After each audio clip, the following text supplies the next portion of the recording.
Thanks for joining us this week for UND Sports Extra. I'm Alex Heinert. One of the reasons we love college football is its unpredictability. It's a trait that was on full display last weekend in UND's wild overtime win against South Dakota. But while the furious comeback against the Coyotes was hard to believe, it might have even been topped by a crazy finish in Bozeman against the Bobcats of Montana State. Don't believe me? Well, we're going to show you. Out to the mountains of literal Big Sky country for the conference opener for both teams. This game doubled as Montana State's homecoming, and the 19,000 on hand in navy and gold had something to cheer about early. On just the third offensive play of the game, John Santiago tries to bounce this run outside, but gets stripped of the football. Montana State recovers and takes over on North Dakota's 35-yard line. Not a great spot to be in for UND's defense, but they would be up for the challenge. The ball's inside the 10 when Torrey Hunt comes through with back-to-back pass breakups. Bobcats forced to settle for a short field goal, 3-0 Montana State after the first. Second quarter now, more Fighting Hawk defense. Tyler Brugman throws into double coverage here and gets picked off by Brian Labatt. Second career INT for the senior linebacker. UND takes over deep in MSU territory and would work it down inside the 5. But after this run from Brady Oliveira, watch the left of your screen. Left tackle AJ Stockwell's extra pushing and shoving after the play results in a 15-yard personal foul, just one of 11 penalties for 102 yards on the day for North Dakota. Reed Saubenheim would miss the ensuing 37-yard field goal, his second miss of the ballgame, to keep the score at 3-0. It would not stay that way for long, though. 3 series later, MSU's Chad Newell gets stripped himself by Cole Reyes. Connor O'Brien recovers, UND back in business at the Bobcat 27. 6 plays later, Oliveira gets the call and barrels in from 2 yards out. First score of the year for Brady, North Dakota takes a 7-6 lead heading into halftime. After trading field goals in the third, it's 10-9 UND as we go to the fourth. More North Dakota defense on display. After a Torrey Hunt interception earlier in the quarter, Donnell Rogers comes up with a big sack on Brugman with 3 minutes remaining. That would lead to a short Bobcat punt to give UND the football at their 40-yard line. And on the first play of the drive, Brady Oliveira takes the game into his own hands. 60 yards to the house. That's UND's longest play from scrimmage this year. 17-9, Fighting Hawks in control, 2:27 left. Plenty of time, though, still for MSU, and they would make the most of it. Brugman hits Kevin Cassis on the curl, and he gets loose down the sideline. Great hustle from Zach Arnell to prevent the touchdown on this play, but on first and goal, Chad Newell punches it in from the 3. Newell would finish with 100 yards on the ground, the first opponent to reach triple digits since Marquise Page of NAU did it to UND back in 2014. MSU now within 2, so here comes the 2-point conversion. After a pass interference call moved the ball inside the 2-yard line, Newell gets the handoff, and Connor O'Brien and Cole Reyes are there. Huge stop for North Dakota. It stays 17-15 with 1:41 left. Everybody knows the onside kick is coming, but Gabe Peppinger executes to perfection. The ball hits off Oliveira and eventually gets scooped up by MSU. Bobcats still have life, down by just 2, all 3 timeouts left. But on the third play of their drive, Brugman puts a ball up for grabs down the sideline, and he gets picked off by Zach Arnell. First career interception for the senior safety, who remember had missed all of last season with a broken ankle. Third pick of the day for the UND defense, the 5th turnover forced, and that would more or less seal this one. UND squeaks by to get the 17-15 win, their first victory in Bozeman since 1982. Huge day for Oliveira, who goes for a career-high 171 yards on the ground and 2 touchdowns. His second score ends up being the difference in another close ball game for North Dakota. Football is a crazy game, and that's why I love it. I mean, you never know, and you always got to play tough and smart and physical football. I mean, you always got to have heart and believe. I mean, that's what we did out there today. That was probably the most emotional I've ever been. I started crying when I got off on the sideline just because, I mean, I've never really been, I mean, that's what I worked for this entire time, is for a moment like that in front of all these people. And, yeah, that was pretty emotional. It was, yeah, I'll never forget that moment. Defensively, we're built off what we call grit. I mean, we build our own character, and I think we, as a defense, we showed good characteristics out there. And any Big Sky win's a huge win for us. But it's good to learn from, a good first game to learn from and take steps forward. And we're just happy. I mean, first win in the Big Sky, it's a great feeling. Another week, another wild ending for Bubba Schweigert. We'll hear from the head coach in studio after the break. UND Sports Extra on Midco Sports Network is presented by Farmers Union Insurance and the University of North Dakota.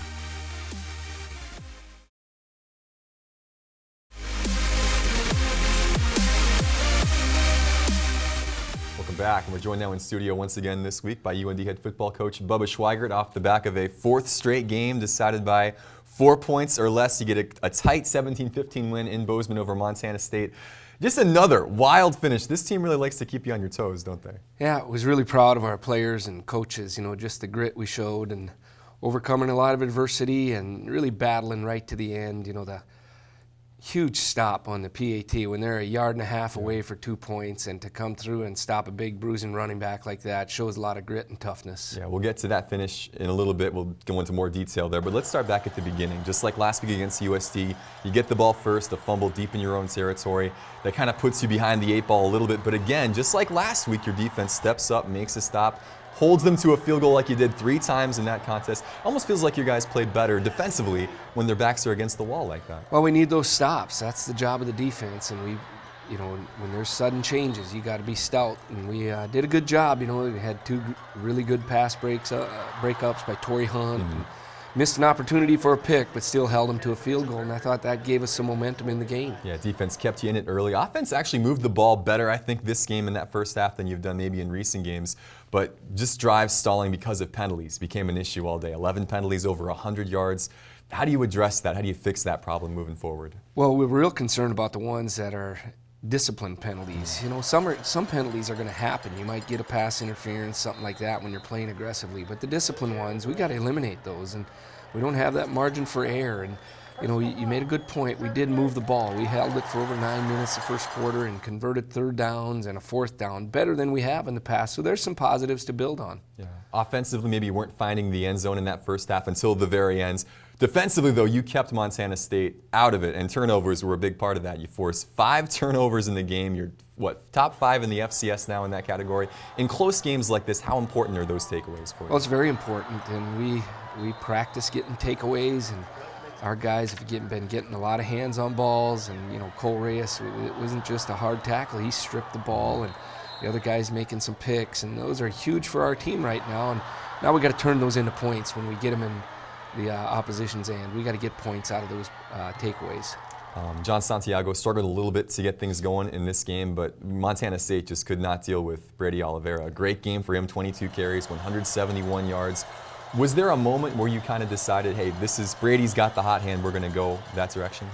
Well, we think Brady's capable of running the football at a high level, and he runs a little bit differently, and his style seemed to be more effective on Saturday, and maybe the plays that they were giving to us that we thought were going to be best were just a little bit better for Brady. And John still had 19 carries, so they were about even, but Brady was able to get some tough yards, the 2 touchdowns, and then the big run, to score in the 4th quarter was huge. Yeah, that 60-yarder from Brady made it 17-9 with 2.5 minutes to play. Everything after that was pretty wild, just a back and forth roller coaster of emotion. Despite all that, I'd look down on the sidelines, you keep it calm down there. You really do a great job of keeping those emotions in check. How do you do that when emotions are running so high on the sidelines? Well, I think you got to focus on your job, and that's what our defense has done a really good job of, and same with our offensive players. We just really needed to grind out one more first down and couldn't do it. And give our opponent credit. I thought they played well in those situations. And then the onside kick, I thought they executed pretty well, even though, we'd like to get that one. But just so many things, like you said, in the last 2.5 minutes that we were able to overcome and eventually close it out with recovering the fumble after the illegal lateral and close out the game. Yeah, it really did feel like you had the game won several times. A lot like that USD game. It felt like you won it, had to go back there and win it again. Do you think even some of that experience just from last week helped you this week to close this thing out? I think so. We're developing a belief, and our guys stay in the game right till the end. Even though the emotions are high and you think you haven't won, at some point you just never know till that final tick on the clock. And our guys have done a great job of that the past 2 weeks. Yeah, no relaxing in the Big Sky. As you get the 17-15 win, you start 1-0. Now Cal Poly comes into town, and this is the team you handled last season, but they look to be a much improved football team. Best rushing attack in the country. How do you slow them down and build on this 2-game win streak you got now? Well, that's a big challenge. I think they run the ball really well, and they're throwing it much more effectively this year. And then defensively, they just seem so much more active than they were a year ago. So, they're coming off 2 big wins, and we're looking forward to getting them here in Grand Forks. Last thing for you, and I'm sure you've heard this stat probably a couple times already this week, but you've scored 99 points this season. You've allowed 99 points this season. You're 2-2 on the year. Could easily be 4-0. Could easily be 0-4 if some things turn the other way. Football is it's an interesting game, isn't it, sometimes? It sure is, and our games have gone down to the wire, and our style of play lends to that a bit, but we'll just see if we can't reverse that trend a bit and get more points on the board, especially when we get those short fields. I think that's got to be a point of emphasis. We got to be able to score when we get it into the other team's end. How big this week to get to come back home, play in front of your crowd again, try and build on that momentum? How big is that for you guys? Huge. I hope we can get a big crowd out there. It sure helped us in our last game here, and we're looking forward to playing a very good opponent coming to town, and a home field advantage would be huge for us. Well, best of luck at the Alerus this Saturday. We'll see you back here to talk about it next week. Thank you very much. Bubba Schweigert. Up next, we're going to switch gears a little bit. Mark Pryor stops by to talk some UND volleyball when we come back.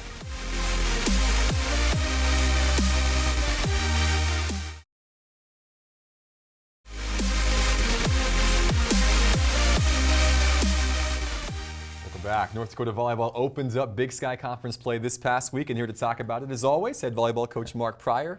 Mark, a transition week for your team, going from non-conference to conference. So we talked a little bit last week how you guys have been playing 4 or 5 matches a week, now just down to 2. How has that process been going, making that shift? It's been nice, number one. The kids can get a chance to really kind of focus on studies a little more, especially with like rounds of tests that are coming up.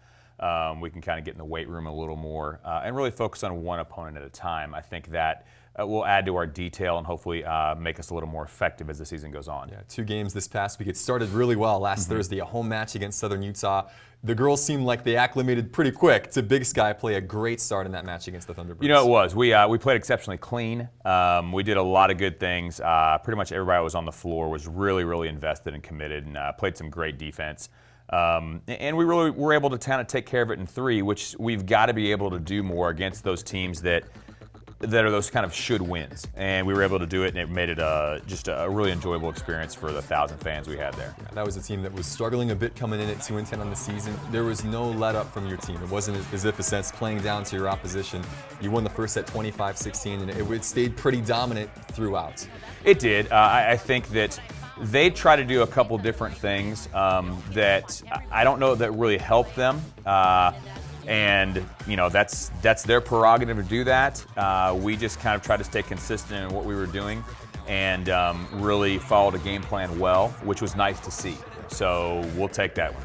Great to see Julia Kazarowska get a start against the team that she tore her ACL against last year. Talk about what it means to see her back on the floor playing well. It was one of those things that I just said, okay, Julia, you're going to start.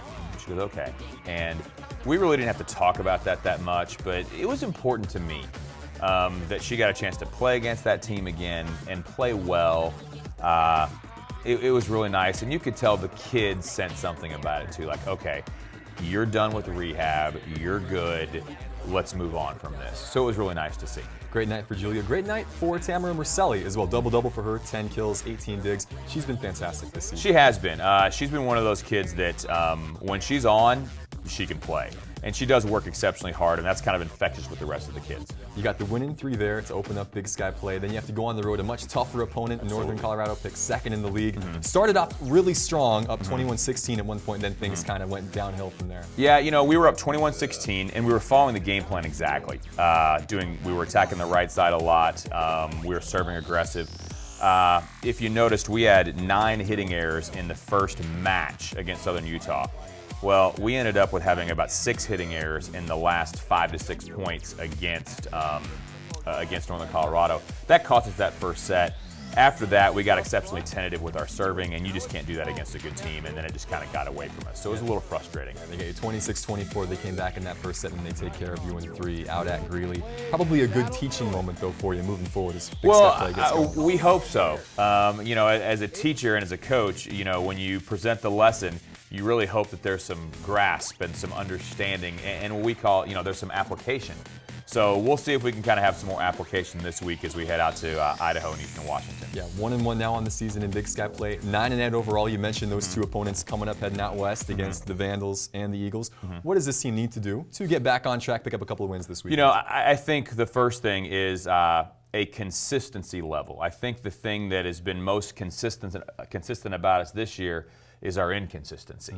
We're really great at times, and other times kind of just go through the motion. And I think understanding that in a conference, you really just can't do that. That's not going to be enough. I think when we can get 4 kids consistently playing well together, we can have one kid not have a good match. That's just part of the game. But if we can have 4 of them playing consistently well, and not perfect, but playing well, we're going to be in good shape. Yeah, well, hopefully you stay in good shape this weekend. Coach, best of luck on the road. We'll see you next week to wrap things up. Great, sounds good. Mark Pryor, everybody, as always. We're going to hit the ice coming up after this. For the first time, we'll preview UND women's hockey coming up after the break. Come on back.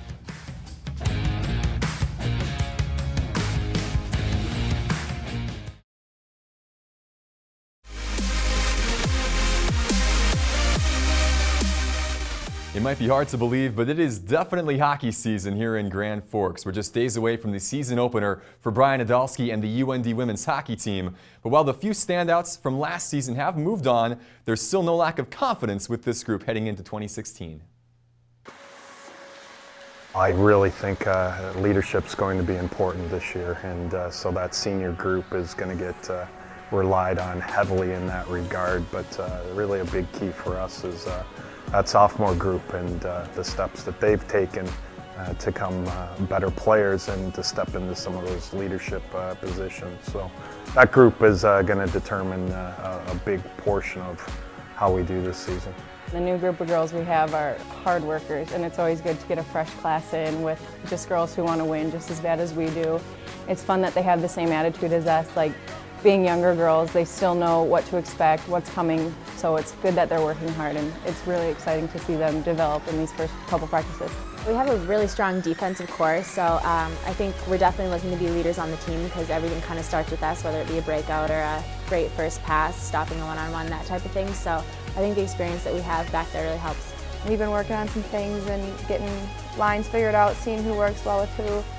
I think it's going pretty good, and we're getting our kinks out of the way before our first series. We lose a great goaltender in Shelby, Ainsley Benzie, and we look to fill that with a really good goaltender in Lexi Shaw as a senior who is going to get the opportunity to be the starter and off the hop, but she's going to get pushed from Kristen Campbell. And even though Kristen is a freshman, the way she goes about her business and her maturity as far as a player and doing work is fantastic. So it's going to be a good competition between the two of them, and I'm confident both of them can get the job done when called upon. It's an honor, really, to be competing against Soupy and really just kind of having that position and be out there with the girls and just kind of get my chance. One thing Brian's been talking with us a lot so far has been hard work, and I think first and foremost that's what we need to do. I think goal scoring is a big thing for us. I don't think the last few years, we haven't put a lot of goals on the board, and I think if we can figure that out, I think we'll have a good year. I think we're just going to have to keep winning the games that we need to win, and especially our out-of-conference, we're going to have to win those because we've struggled with those in the past. So I know going into every game we're going to need win-first mentality, so I think that's what we're going to do. Hard work, that's really what Coach is pounding in. We're going to have to grind, and I know last year we didn't really do that as much as we should have, but that's really going to be a key component. We're going to have to grind out wins this year. I'm so excited to, have that opportunity to wear jersey one last time and have a great senior year. People know what we're capable of. They know how much hard work we put in, and they really know what we can bring to the table, and I think we're really going to show them that this year. North Dakota is ranked 6th in the nation in the USCHO.com preseason poll and was picked 3rd in the WCHA preseason poll behind the top 2 teams in the country, last year's conference champ Wisconsin and the 2016 national champions Minnesota. Those 2 have combined to win 10 of the last 13 national titles. But while breaking up that monopoly at the top won't be easy, it's certainly on the mind of UND this season. The hardest thing to do is, win a championship in our league, just because it's such a struggle, and those top 2 teams, Wisconsin, Minnesota, have been there historically. So, we just need to have a group to really break through, so everybody has the confidence that, it can be done, and we're the team to do it. So, to do that, we got to be a little bit better about playing. Everybody in our league the same way, and not just getting geared up for those games. North Dakota opens their 2016 season this Friday with a series in Pennsylvania against Mercyhurst of the CHA. UND's first home series is October 14th and 15th against Minnesota State. We're back in a moment to wrap things up here on UND Sports Extra. UND Sports Extra on Midco Sports Network is presented by Farmers Union Insurance and the University of North Dakota.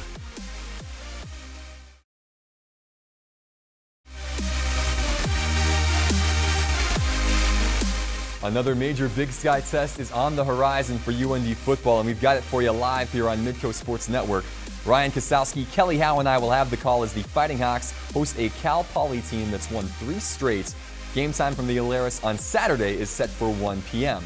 Later that night, you can get your first look at this year's UND men's hockey team as North Dakota raises national title banner number 8 at 7 p.m. Saturday night in an exhibition game against Manitoba. Jake Brandt and Katie Hale will join me for what should be an event not to be missed. We hope you join us for both games this Saturday and back here on Tuesday night for all the highlights and reaction on the next edition of UND Sports Extra. Until then, I'm Alex Heinert. Thanks for watching.